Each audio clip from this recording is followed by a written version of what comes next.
మోహన్ గారు, సెస్ అంటే ఏంటి అండ్ మనం ఎందుకు ఇన్వెస్ట్ చేయాలి సెస్ దగ్గర ఉన్న ఏరియాస్లో?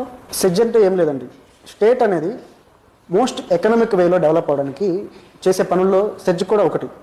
సెజ్ రావడం వల్ల ఏమవుతుందంటే అక్కడ పలు రకాల కంపెనీస్ ఎస్టాబ్లిష్ అవుతాయి. ఆ ఒకే ప్రాంతంలో అనేక కంపెనీలు ఒకే చోట ఉంటే వాటన్నిటికి కలిపి కొన్ని అడ్వాంటేజెస్ అనేవి ప్రొవైడ్ చేస్తారు. సో ఈ కంపెనీస్ మన స్టేట్కి రావడం వల్ల మన స్టేట్లో ప్రొడక్షన్ బాగా జరుగుతుంది, ఎంప్లాయ్మెంట్ బాగా క్రియేట్ అవుతుంది. ప్రొడక్షన్ బాగా పెరిగితే జీడిపి పెరుగుతుంది. సో దానివల్ల స్టేట్ లాభపడుతుంది. అండ్ ఆ వచ్చిన జీడిపిని కూడా మళ్ళీ మనం స్టేట్ మీద ఖర్చు పెట్టాం. సో ఓవరాల్గా స్టేట్ డెవలప్మెంట్ అనేది స్పెషల్ ఎకనామిక్ జోన్స్ పెట్టడం వల్ల అందులో కంపెనీస్ రావడం వల్ల జరుగుతుంది. సో ఇంత ఎంప్లాయ్మెంట్ ఒక చోట ఉండటం అనేది విశేషం. సో దాని చుట్టుపక్కల కనుక మనం ప్రాపర్టీస్ తీసుకుంటే ఆ ప్రాపర్టీస్ వాల్యూ అనేది కాలాంతరం ఆటోమేటిక్గా డెవలప్ అయితే అవుతుందండి. ఈ సెజ్ గురించి పాయింట్ తీసాం కాబట్టి, అండ్ కొత్తగా మనం ఒక వెంచర్ అయితే వేస్తున్నాం, డిటీసీపీ వెంచర్ షాద్నగర్లో. ఈ వెంచర్ జస్ట్ మనం బాలనగర్ బూర్గులా సెజ్కి ఆనుకునే చేస్తున్నాం. 18,000 ఎకరాల సెజ్ ఉంది.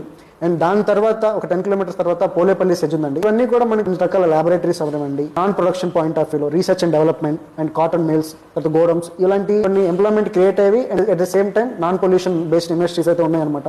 సో ఇలాంటి ప్లేసుల్లో మేము వెంచర్ వేయటం వల్ల ఖచ్చితంగా ఫ్యూచర్ డెవలప్మెంట్ అయితే ఉంది. మేము ఇస్తున్న ప్రైస్ కూడా చాలా వెరీ రీజనబుల్గా ఉంది. ఇప్పుడు వితిన్ 2 ఇయర్స్లోనే మేము డబుల్ ప్రైస్ అయితే ఎక్స్పెక్ట్ చేస్తున్నాం. సో డెవలప్మెంట్ కంప్లీట్ అయిన తర్వాత మేము ఇచ్చే ప్రైస్ చాలా వేరియేషన్ ఉంటుంది. సో ఇప్పుడు కనుక ఎవరైనా సరే ఆల్రెడీ అప్రూవ్స్ అన్నీ ఉన్నాయి. సో ఆఫర్లో ఎవరైనా తీసుకోవాలనుకుంటే ది బెస్ట్ ప్రైస్లో మేమైతే ఇవ్వడం జరుగుతుంది. సెజ్ పక్కనే వేస్తున్నామండి, ఆల్రెడీ మీకు మెన్షన్ చేసిందే. ఈవెన్ దానికి ఇంకా మల్టిపుల్ బెనిఫిట్స్ అయితే ఉన్నాయి. అండ్ RRRకి లోపలే వేస్తున్నాం, highway facing venture and SEZ, ఈ 3 అడ్వాంటేజెస్తో వెంచర్ అయితే జరిగింది. సో ఎవరైనా ఒక రిటర్న్ ఆఫ్ ఇన్వెస్ట్మెంట్ బేస్లో ఆలోచించి తీసుకోవాలనుకుంటే this is the best investment నేను సజెస్ట్ చేస్తాను.